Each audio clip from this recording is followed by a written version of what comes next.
Epektibo na ang pamamahagi ng expanded healthcare benefit para sa ating mga public school teacher. Ayon sa Education Department, pagsisimulang makatanggap ang mga guro ng 7,000 piso sa susunod na taon. Yan ang ulat ni Kenneth Pasyente.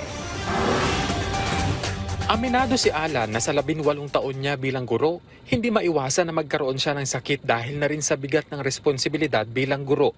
Kwento niya, minsan ay problemado siya kung saan huhugot ng pampacheck up, lalo't 500 piso lamang ang aprobadong medical allowance ng mga guro noong 2020. Hindi naman namin mararamdaman po yun kasi ano ba naman ang 500 pesos sa ngayong panahon?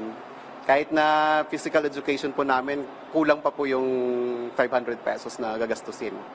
Physical check-up namin, annual PE namin, taon-taon po yun. Hindi namin nararamdaman yung 500 pesos. Ang hinaing na yan ng mga guro tulad ni Alan, tutugunan na ng pamahalaan.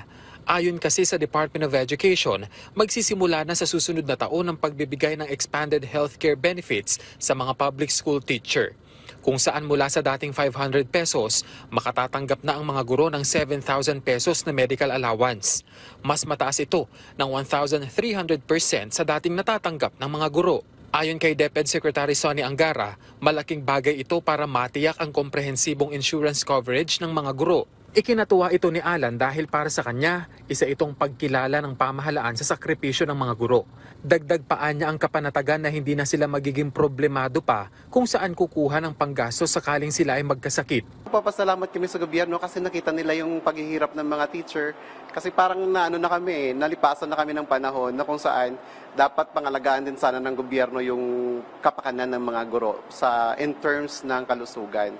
Kasi po kami po araw-araw din kaming pumapasok, lumalaban din sa arawan, sa tag-ulan, sa talamig, at iba pang natural na calamities na nangyayari. Naging posible ang pagkakaroon ng karagdagang medical allowance ng mga guro matapos aprubahan ni Pangulong Ferdinand R. Marcos Jr. ang salary adjustment sa bisa ng Executive Order No. 64, kung saan bukod sa salary adjustment, makatatanggap din ang mga kwalipikadong government employee kabilang na ang mga public school teacher ng medical allowance na 7,000 pesos kada taon bilang subsidy sa kanilang pagkuha ng HMO-type benefits.